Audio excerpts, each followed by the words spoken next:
भगवान बुद्ध का ऐसा ही मोटिवेशन वाणी सुनने के लिए हमारे चैनल को सब्सक्राइब करें और वीडियो को लाइक करें। भगवान बुद्ध आपकी सारी मनोकामनाएं पूरी करेंगे। एक बाबूजी ने बहुत से विद्यालय बनवाए थे, कई स्थानों पर सेवाश्रम चलाते थे। दान करते करते उन्होंने अपना लगभग सारा धन खर्च कर दिया था। बहुत सी संस्थाओं को वह सदा दान देते थे, अखबारों में उनका नाम छपता था। वे भी स्वर्ण पत्र लेने आए, किंतु उनके हाथ में जाकर भी वह मिट्टी का हो गया। पुजारी ने उनसे कहा, आप पदमान या यश के लोभ से दान करते जान पड़ते हैं। नाम की इच्छा से होने वाला दान सच्चा दान नहीं है। इसी प्रकार बहुत से लोग आए, किंतु कोई भी स्वर्ण पत्र पा नहीं सका। सबके हाथों में पहुंचकर वह मिट्टी का हो जाता था। कई महीने बीत गए, बहुत से लोग स्वर्ण पत्र पाने के लोभ से भगवान विश्वनाथ के मंदिर के पास ही दान पुण्य करने लगे, लेकिन स्वर्ण पत्र उन्हें भी नहीं मिला। एक दिन एक बूढ़ा किसान भगवान विश्वनाथ के दर्शन करने आया। वह देहाती किसान था, उसके कपड़े मैले और फटे थे। वह केवल विश्वनाथ जी का दर्शन करने आया था। उसके पास कपड़े में बांध थोड़ा सत्तू और एक कट्टा कंबल था। मंदिर के पास लोग गरीबों को कपड़े और पूरी मिठाई बांट रहे थे, किंतु एक कोदी मंदिर से दूर पड़ा कराह रहा था। उससे उठा नहीं जाता था। उसके सारे शरीर में घाव थे। वह भूखा था, किंतु उसकी ओर कोई देखता तक नहीं था। बूढ़े किसान को कोदी पर दया आ गई। उसने अपना सत्तू उसे खाने को दे दिया और अपना कंबल उसे उड़ा दिया। फिर वहां से वह मंदिर में दर्शन करने आया। मंदिर के पुजारी ने अब नियम बना लिया था कि सोमवार को जितने यात्री दर्शन करने आते थे, सबके हाथ में एक बार वह स्वर्ण पत्र रखते थे। बूढ़ा किसान जब विश्वनाथ जी का दर्शन करके मंदिर से निकला, पुजारी ने स्वर्ण पत्र उसके हाथ में रख दिया। उसके हाथ में जाते ही स्वर्ण पत्र में जड़े रत्न दुगुने प्रकाश से चमकने लगे। सब लोग बुढ़े की प्रशंसा करने लगे। फारस देश का बादशाह नौशेरवा अपनी न्यायप्रियता के लिए बहुत प्रसिद्ध हो गया था। वह बहुत धनी भी था। एक दिन वह अपने मंत्रियों के साथ घूमने निकला। उसने देखा कि एक बगीचे में एक बहुत बूढ़ा माली अखरोट के पेड़ लगा रहा है। बादशाह उस बगीचे में गया। उसने माली से पूछा, तुम यहाँ नौकर हो या यह तुम्हारा ही बगीचा है? माली, मैं नौकरी नहीं करता, यह बगीचा मेरे ही बाप दादों का लगाया है। बादशाह, तुम यह अखरोट के पेड़ लगा रहे हो, क्या तुम समझते हो कि इनका फल खाने के लिए तुम जीवित रहोगे? अखरोट का पेड़ लगाने के 20 बरस बाद फलता है, यह बात प्रसिद्ध है। बूढ़े माली ने बादशाह की बात सुनकर कहा, मैं अब तक दूसरों के लगाए पेड़ों के बहुत फल खा चुका हूँ, इसलिए मुझे भी दूसरों के लिए पेड़ लगाने चाहिए। अपने फल खाने की आशा से ही पेड़ लगाना तो स्वार्थपरता है। बादशाह माली के उत्तर से बहुत प्रसन्न हुए। उसने उसे पुरस्कार में 2 अशर्फियां दी। एक किसान के पास एक गाय और एक घोड़ा था। वह दोनों एक साथ जंगल में करते थे। किसान के पड़ोस में एक धोबी रहता था। धोबी के पास एक गधा और एक बकरी थी। धोबी भी उन्हें उसी जंगल में चरने को छोड़ देता था। एक साथ चलने से चारों पशुओं में मित्रता हो गई। वह साथ ही जंगल में आते और शाम को एक साथ जंगल से चले जाते थे। उस जंगल में एक खरगोश भी रहता था। खरगोश ने चारों पशुओं की मित्रता देखी तो सोचने लगा, मेरी भी इनसे मित्रता हो जाए तो बड़ा अच्छा हो। इतने बड़े पशुओं से मित्रता होने पर कोई कुत्ता भी मुझे तंग नहीं कर सकेगा। खरगोश उन चारों के पास बार बार आने लगा। वह उनके सामने उछलता कूदता और उनके साथ ही चरता था। धीरे धीरे चारों के साथ उसकी मित्रता हो गई। खरगोश बड़ा प्रसन्न हुआ। उसने समझा कि कुत्तों का भय दूर हो गया। एक दिन कुत्ता उस जंगल में आया और खरगोश के पीछे दौड़ा। खरगोश भागा भागा गाय के पास गया और बोला, गौमाता, यह कुत्ता बड़ा दुष्ट है, यह मुझे मारने आया है, तुम इसे अपनी सींगों से मारो। गाय ने कहा, भाई खरगोश, तुम बहुत देरी से आए, मेरे घर लौटने का समय हो गया है। मेरा बछड़ा भूखा होगा और बार बार मुझे पुकारता होगा। मुझे घर जाने की जल्दी है, तुम घोड़े के पास जाओ। खरगोश दौड़ता हुआ घोड़े के पास गया और बोला, भाई घोड़े, मैं तुम्हारा मित्र हूं, हम दोनों साथ ही यहाँ चलते हैं। आज यह दुष्ट कुत्ता मेरे पीछे पड़ा है, तुम मुझे पीठ पर बैठाकर दूर ले चलो। घोड़े ने कहा, तुम्हारी बात तो ठीक है, किंतु मुझे बैठना आता नहीं, मैं तो खड़े खड़े ही सोता हूं। तुम मेरी पीठ पर चलोगे कैसे? आजकल मेरे सुन बढ़ गए हैं। मैं ना तो तेज दौड़ सकता हूं और ना ही पैर फटकार सकता हूं। घोड़े के पास से निराश होकर खरगोश गधे के पास गया। उसने कहा, मित्र गधे, तुम इस पाजी कुत्ते पर एक दुलत्ती झाड़ दो तो मेरे प्राण बच जाएं।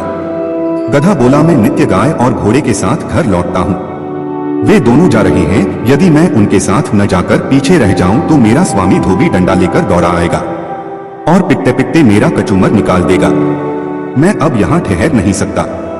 अंत में खरगोश बकरी के पास गया। बकरी ने उसे देखते ही कहा, खरगोश भाई, कृपया करके इधर मत आओ। तुम्हारे पीछे कुत्ता दौड़ता चला आ रहा है, मैं उससे बहुत डरती हूँ। सब ओर से निराश होकर खरगोश वहां से भागा। भागते भागते वह जाकर एक झाड़ी में छिप गया। कुत्ते ने बहुत ढूंढा किंतु उसे खरगोश का पता नहीं मिला। जब कुत्ता लौट गया तब खरगोश झाड़ी में से निकला। उसने चारों ओर देखा और संतोष की सांस ली। फिर वह बोला, दूसरों का भरोसा करना सदा धोखा देता है। अपनी सहायता अपने आप ही करनी चाहिए। गौतम बुद्ध के बचपन का नाम सिद्धार्थ था। सिद्धार्थ नाम का अर्थ होता है वह जिसने अपनी सभी इच्छाओं को पूरा किया। यह नाम उनके पिता राजा शुद्धोधन ने रखा था, क्योंकि जब बुद्ध का जन्म हुआ था तो सभी ज्योतिषियों और विद्वानों ने यह भविष्यवाणी की थी कि यह बालक बड़ा होकर एक महान सन्यासी बनेगा, परंतु बुद्ध के पिता राजा शुद्धोधन को यह बात अच्छी नहीं लगी। वे अपने पुत्र को एक महान राजा के रूप में देखना चाहते थे, न कि एक सन्यासी। वे नहीं चाहते थे कि उनका पुत्र फकीरों का जीवन जिए, इसलिए सिद्धार्थ के रहने की व्यवस्था विलासिता से पूर्ण की गई। उन्हें तरह तरह की सुख सुविधाओं से रखा गया। दुख की अनुभूति तक न होने दी, परंतु एक सन्यासी के लक्षण तो बचपन में ही दिख जाता है। वे बचपन से ही शांत और सरल स्वभाव के थे। दया और करुणा तो उनके मन में कूट कूट करके भरी है थी। अक्सर सिद्धार्थ एकांत में जाकर ध्यान मग्न रहा करते थे। एक दिन की बात है, सिद्धार्थ अपने उपवन में एक शांत जगह इसी प्रकार ध्यान मग्न थे, तभी एक घायल हंस उनके सामने आ गिरा, जिससे उनका ध्यान भंग हो गया। जब उन्होंने अपनी आंखें खोली तो देखा कि सामने एक सफेद हंस तीर के वार से बुरी तरह घायल पड़ा तड़प रहा है। उसे देखते ही सिद्धार्थ का मन द्रवित हो उठा और उन्होंने उसे तुरंत उठा लिया। धीरे धीरे वे हंस को सहलाने लगे और फिर पास के सरोवर में जाकर उसका घाव धोकर उसके शरीर से धीरे से तीर को निकाला। तीर निकालते ही वह दर्द से तड़प उठा। तब सिद्धार्थ उसे धीरे से सहलाते हैं और उसके घाव पर पट्टी बांध देते हैं। उसी समय एक ओर से कुछ शोर होता है और उधर से उनका चचेरा भाई देवदत्त आता हुआ दिखाई दे। सिद्धार्थ के हाथ में वह हंस देखकर बहुत खुश होता है और हंस लेने के लिए सिद्धार्थ के पास दौड़कर आ धमकता है। देवदत्त, सिद्धार्थ, यह हंस तुम्हारे पास है और मैं इसे कब से इधर उधर ढूंढ रहा था। यह मेरा शिकार है, अब जाकर मिला है। सिद्धार्थ, नहीं देवदत्त, यह हंस मेरा है। यह तो कब का दम तोड़ देता अगर मैं समय पर इसका इलाज न करता। देवदत्त, दम तोड़ देता तो क्या, यह तो मेरा शिकार है, मैंने इसे इसलिए तो मारा है। तुम जबरदस्ती मेरे शिकार को हड़पना चाहते हो। इस तरह दोनों भाइयों में उस हंस के लिए वाद विवाद होने लगा और धीरे धीरे बात बढ़ गई।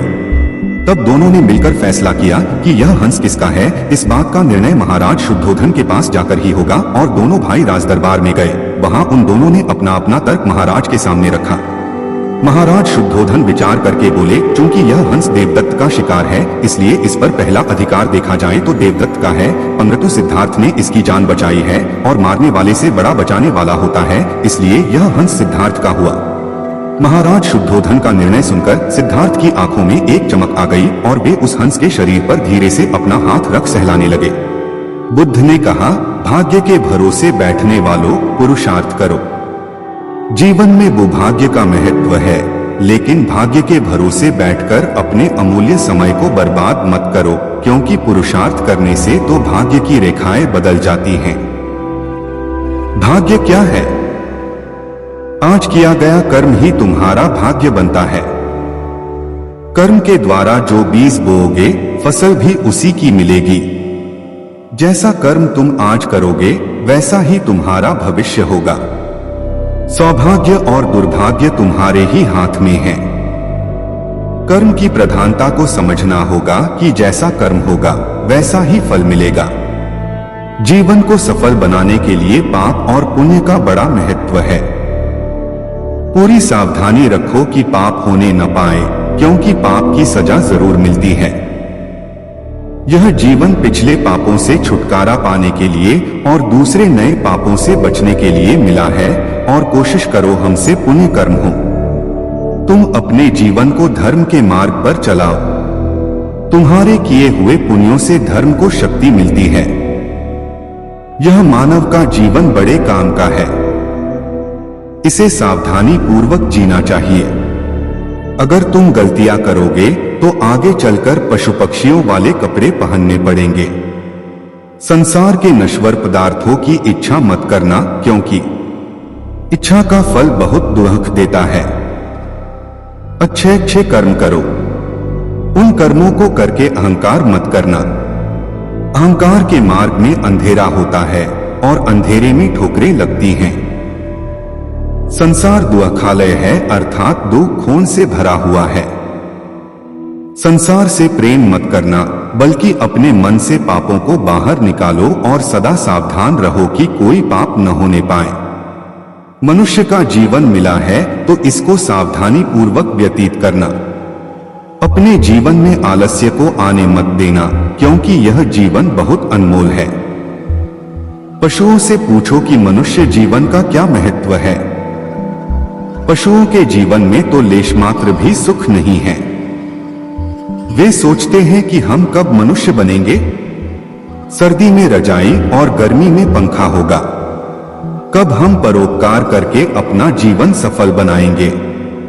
जो मनुष्य हैं, वे अपनी मानवता को संभाल कर रख नहीं पा रहे हैं, बल्कि संसार के सुखों की अंधी दौड़ में दौड़ रहे हैं। वे नहीं जान पा रहे हैं कि हमारी मृत्यु हमारे पीछे पीछे आ रही है। मानव जीवन पाया है, बहुत अच्छी बात है। अच्छे अच्छे कर्म करो ताकि मन पवित्र हो जाए, क्योंकि पवित्र मन ही आत्मा को पा सकता है। अपने मन को शरीर में ही फंसाकर मत रखो, क्योंकि शरीर आज है, कल रहेगा या नहीं, यह किसी को भी मालूम नहीं है। शरीर आज नहीं तो कल मिटेगा, किंतु आत्मा सदा अमर है। शरीर को आयु कुछ वर्षों की है, परंतु आत्मा अनंत है। वह तीनों कालों में है। आत्मा पहले भी था, अब भी है और बाद में भी रहेगा। वह शाश्वत है, सनातन है, सूक्ष्म से भी सूक्ष्म है। संसार की सारी शक्तियां उसी से सत्ता पाती हैं। तुम मनुष्य बने हो, विचार करो कि तुम कौन हो। जब तक यह समझ में नहीं आएगा कि तुम कौन हो, तब तक तुम भटकते रहोगे। जब तक तुम अपनी भूल में सुधार नहीं करोगे, तब तक तुम शांति को प्राप्त नहीं कर सकते। शांति को पाना है तो मन को पवित्र करके आत्मा का अनुभव कर लो। आत्मा में ही अनंत विश्राम है। यह शरीर कुछ समय के लिए मिला है। वास्तव में तुम आत्मा हो। तुम्हारा शरीर जिससे शक्ति पा रहा है, वह आत्मा ही है, और वही आत्मा तुम्हारे शरीर में मौजूद है। आत्मा को जानना, आत्मा को समझना, आत्मा को पाना, आत्मा का अनुभव करना और आत्मा का साक्षात्कार करना, यह सब मनुष्य शरीर के द्वारा ही संभव है। बस तुम सावधान हो जाओ कि मन में कोई गलत विचार आने न पाए। पहले मन में गलत विचार आता है, फिर वह विचार बलवान होने पर गलत कर्म करवा देता है। गलत कर्म का मतलब है पाप का जन्म हो जाना। बुद्ध ने कहा कि तुम्हारे जीवन के साथ साथ काल भी दौड़ रहा है। बचपन और यौवन कब निकल जाएंगे पता भी नहीं चलेगा। शरीर भी अनेक रोगों से घिरा रहता है। इस शरीर की शारीरिक और मानसिक दोनों प्रकार के रोगों से रक्षा करनी पड़ती है। रोग और भोग दोनों शरीर को निर्बल करते रहते हैं। रोगी और भोगी दोनों को ज्ञान अच्छा नहीं लगता। जिनका तन और मन स्वस्थ नहीं होता, वे परमार्थ का लाभ नहीं उठा पाते। मनुष्य को चाहिए कि वह अपनी आयु रूपी संपदा का पूरा पूरा लाभ उठाए। अगर मनुष्य चाहे तो अपने जीवन में अच्छे अच्छे कर्म करके श्रेष्ठ प्रगति कर सकता है। जीवन में संयम को धारण करें, व्यर्थ की कामनाओं का त्याग करें, ज्ञान का दीपक जलाकर कामनाओं का विसर्जन करें। क्रोध को आग समझकर उससे सदा दूर रहना चाहिए। सदा ज्ञान गंगा का संग करो, क्योंकि शुभ विचार ही समस्त समस्याओं का समाधान है। बुद्ध ने कहा कि अपने जीवन से सदा लोभ को दूर रखो, क्योंकि तुम्हारे बूढ़े होने पर भी लोभ बूढ़ा नहीं हो पाता और लोभ सदा भूखा ही रहता है, उसका पेट कभी भी नहीं भर पाता। अगर लोभ की वासना प्रबल है तो वह दूसरे जन्म में भी पीछा नहीं छोड़ती। जिस मनुष्य को लोभ अपने वश में कर लेता है उसका ज्ञान वह चुरा लेता है। लोभ को शांत करना है तो संतोष की शरण में जाना होगा। मोह के आकर्षण में मत आना, क्योंकि मोह से तुम्हारा मन बंध जाएगा और बंधा हुआ मन तुमको बहुत दुख देगा। मन के दुख का कारण है अज्ञान। मन में अगर अज्ञान है तो दुख खून से कभी भी छुटकारा नहीं हो सकेगा। बस एक समय ज्ञान ही है जो तुमको परम शांति और मोक्ष दे सकता है। तुम अपने तन और मन में प्रेम तथा ज्ञान की ज्योति जला लो, फिर तुम्हारे जन्मजन्मांतर का अज्ञान मिट जाएगा। आज तुम मनुष्य जन्म को धारण करके बैठे हो, इसका मतलब यह है कि तुम शांति और मोक्ष के अति निकट हो। अब तुम संसार में रहकर भी संसार के लगाव में फंसना मत। संसार के अज्ञान से दूर रहना, क्योंकि वह तुमको बांध देगा। अपनी आत्मा का ध्यान करो, वह तुमको सर्व बंधनों से मुक्त कर देगा। एक युवा एक फकीर के पास पहुंचा और शिष्य बनने की इच्छा व्यक्त की। फकीर ने उसे अपने पास रख लिया। युवा ने कुछ दिन बाद पूछा, मैं सत्य की खोज में हूं, वह कहां मिलेगा? फकीर बोला, सत्य तुम्हें वहां मिलेगा जहां दुनिया का अंत होता है। युवा फकीर से अनुमति लेकर दुनिया का अंत खोजने के लिए निकल गया। वर्षों तक सफर करने के बाद वह उस गांव तक पहुंच गया जिसे दुनिया का अंतिम गांव माना जाता था। उसने गांव के लोगों से पूछा कि दुनिया का अंत कितनी दूर है। लोगों ने कहा, थोड़ा आगे जाने पर वहां एक पत्थर लगा है जिस पर लिखा है, यहाँ दुनिया समाप्त होती है, किंतु तुम वहां मत जाओ। जिस भयावह गड्ढे पर दुनिया समाप्त होती है वह तुम देख नहीं पाओगे, डर जाओगे। वह बोला, मुझे उस सत्य को पाना है, आठ मैं वहां जाऊंगा। जब युवा उस स्थान पर पहुंचा तो वहां भयावह शून्य था और गहरे गड्ढे की कोई तलहटी नजर ही नहीं आ रही थी। वह इतना भयभीत हो गया कि मुंह से बोल ही नहीं निकले और फिर जो भागना शुरू किया तो सीधा फकीर के पास ही आकर रुका। फकीर ने उसकी दशा देखकर उससे पूछा, तख्ती के दूसरी ओर क्या लिखा था? वह बोला, दूसरी ओर तो मैंने देखा ही नहीं, क्योंकि इस तरफ भीषण दृश्य था, मैं डर कर भागा। तब फकीर ने उसे समझाया कि तख्ती के दूसरी ओर लिखा था, यहाँ परमात्मा का आरंभ होता है, दुनिया खत्म होने से अभिप्राय उसके रागरंग समान होने से है। जहाँ हम दुनिया के आकर्षणों से दूर होते हैं वहीं परमात्मा की उपलब्धि हो जाती है जो परम सत्य है और जिसे तुम पाना चाहते हो। एक युवा एक फकीर के पास पहुंचा और शिष्य बनने की इच्छा व्यक्त की। फकीर ने उसे अपने पास रख लिया। युवा ने कुछ दिन बाद पूछा, मैं सत्य की खोज में हूं, वह कहां मिलेगा? फकीर बोला, सत्य तुम्हें वहां मिलेगा जहां दुनिया का अंत होता है। युवा फकीर से अनुमति लेकर दुनिया का अंत खोजने के लिए निकल गया। वर्षों तक सफर करने के बाद वह उस गांव तक पहुंच गया जिसे दुनिया का अंतिम गांव माना जाता था। उसने गांव के लोगों से पूछा कि दुनिया का अंत कितनी दूर है।